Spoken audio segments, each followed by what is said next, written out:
83 na ako. At may sasabihin ako na baka hindi mo magustuhan.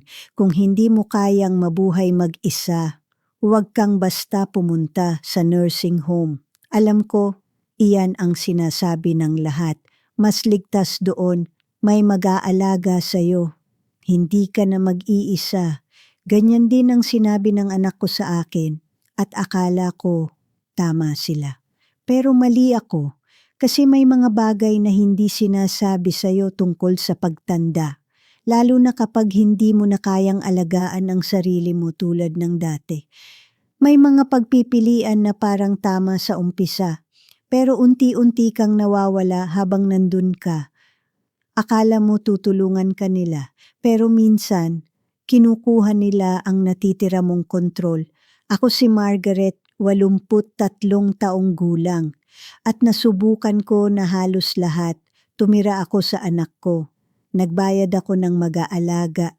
At oo, tumira rin ako sa isang pasilidad. At ngayon, sasabihin ko sa'yo ang totoo. Kung bakit, kahit hindi mo na kayang mag-isa, hindi ibig sabihin na nursing home na ang sagot. Dahil may ibang paraan na hindi sinasabi ng karamihan.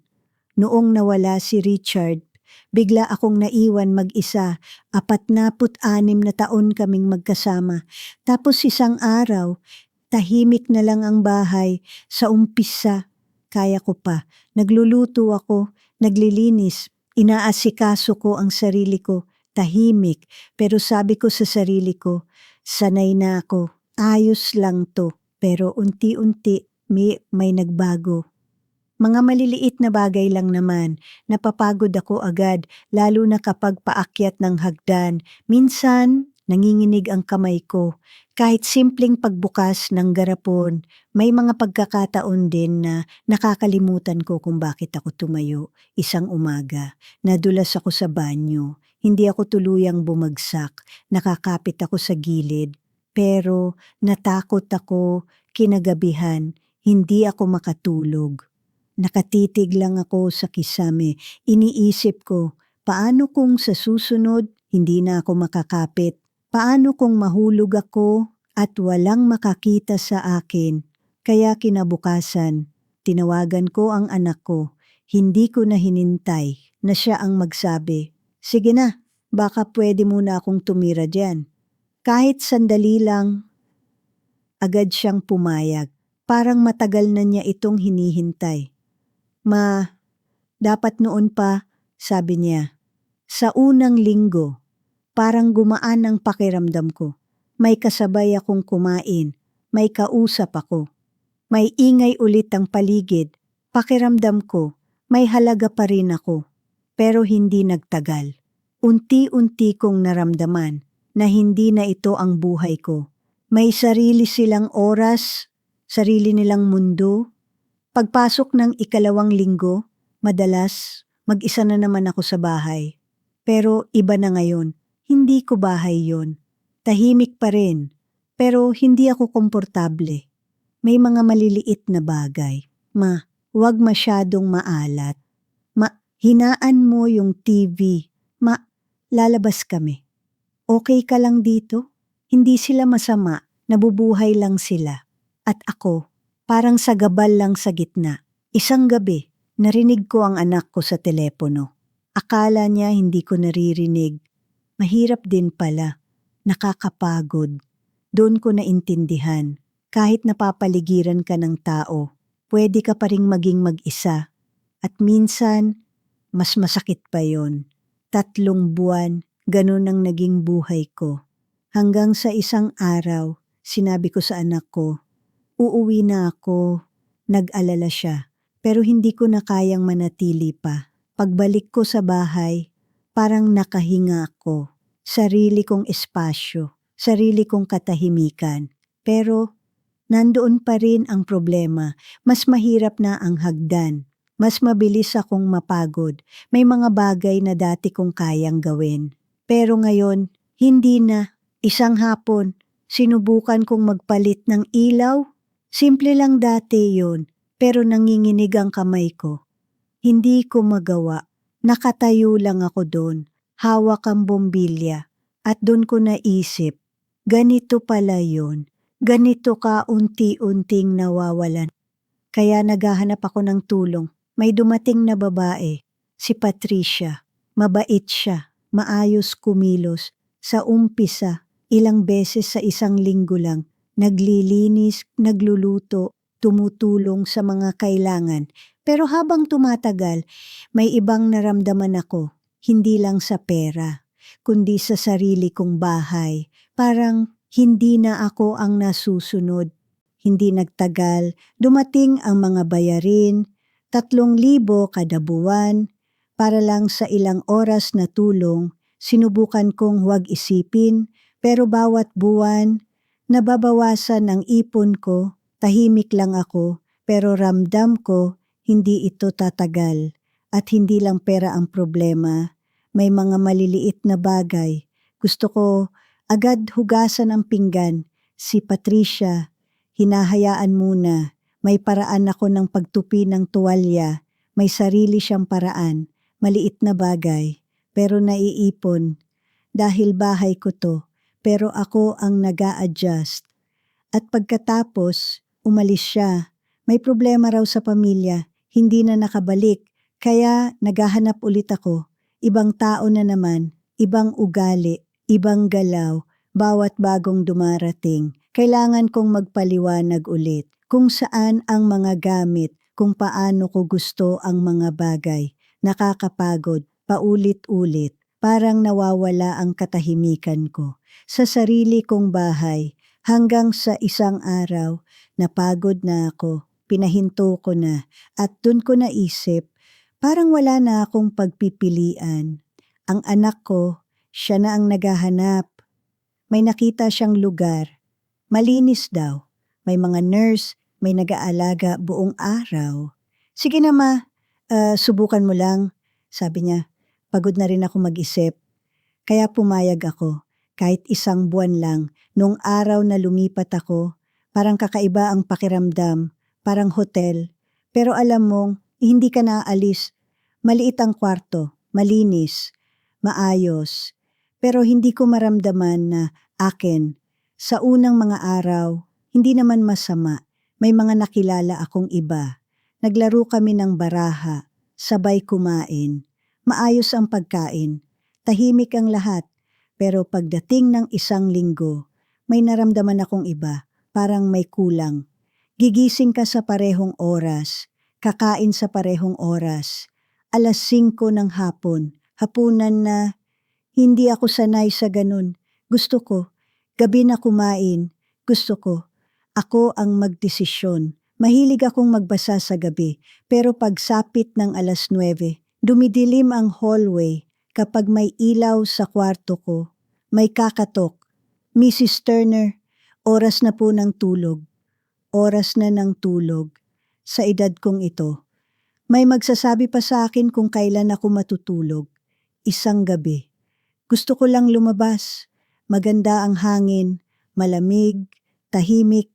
Dahan-dahan akong naglakad papunta sa pinto. Pero may humarang. Hanggang 7:00 lang po ang labas.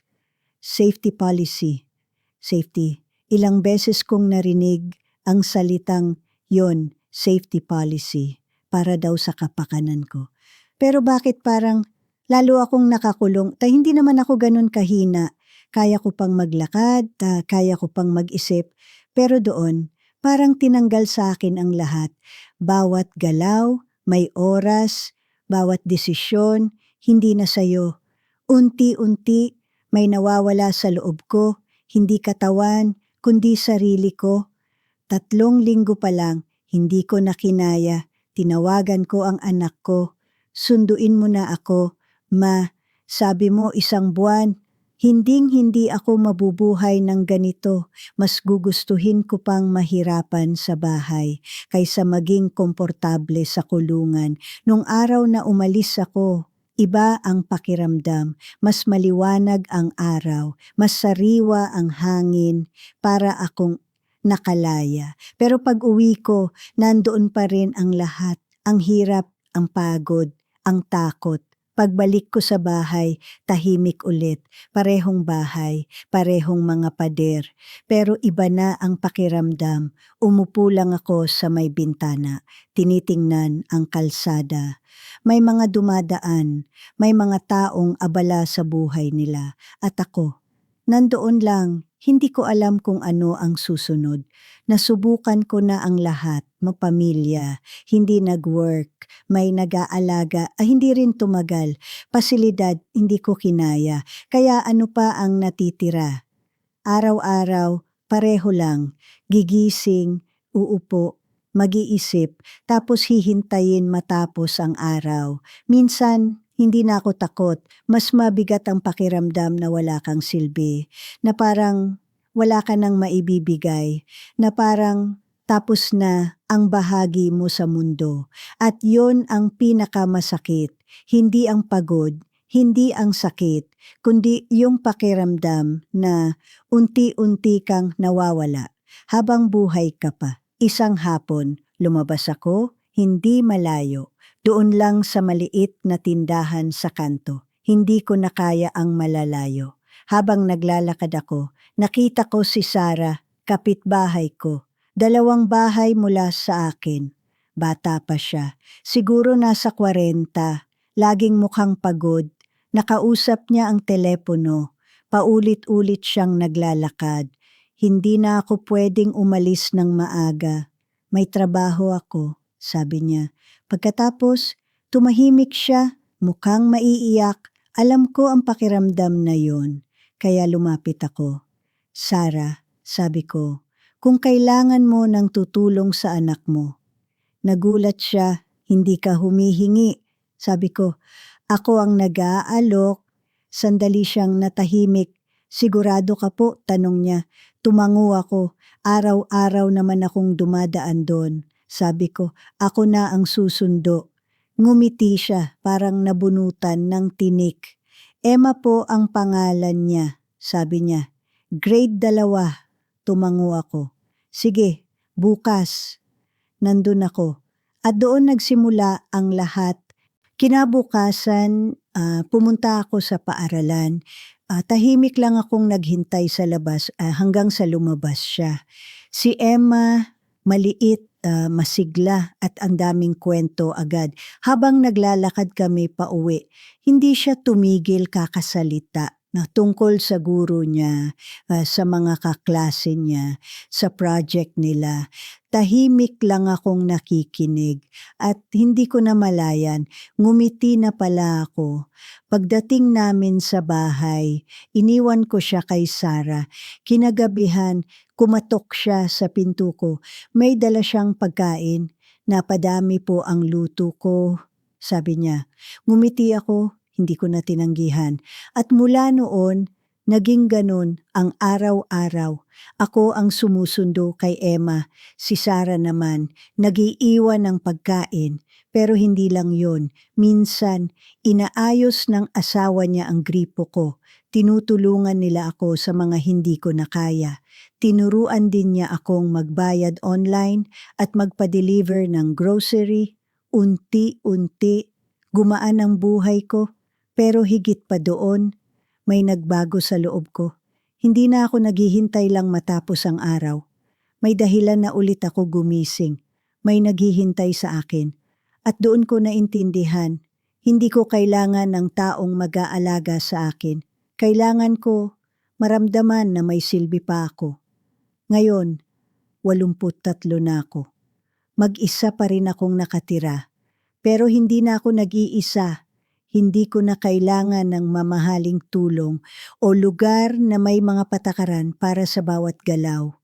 Dahil natutunan ko na hindi lang dalawa ang pagpipilian, hindi lang pagiging mag-isa o pagiging umaasa sa iba, may gitna kung saan pwede kang tumanggap ng tulong nang hindi nawawala ang kontrol mo.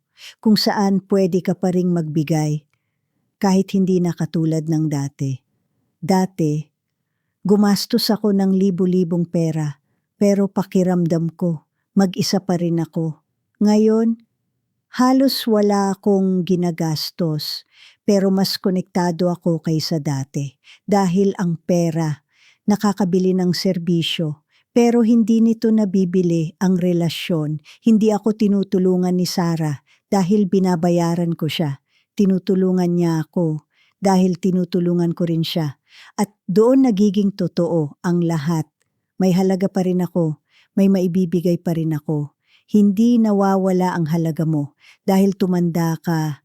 Nag-iiba lang ang kaya mong ibigay at hanggat may maibibigay ka, hindi ka mawawala. Hindi ko alam kung pareho tayo ng sitwasyon.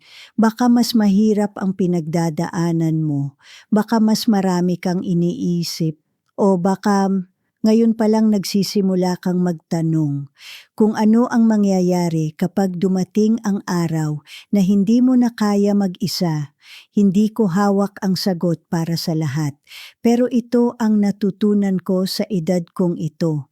Hindi kailangang madali ang buhay para maging totoo. At hindi kailangang maging malakas ka para magkaroon ng halaga. Minsan, sapat na ang simpleng presensya, sapat na ang makinig, sapat na ang tumulong sa maliit na paraan. Kung may natutunan ka sa kwento ko, sana ito yon. Huwag mong hayaang mawala ka habang buhay ka pa dahil hanggat humihinga ka, may puwang ka pa sa mundo. At kung gusto mong umupo ulit, makinig at samahan ako, nandito lang ako. Patuloy pa ring natututo, patuloy pa ring nabubuhay sa sarili kong paraan.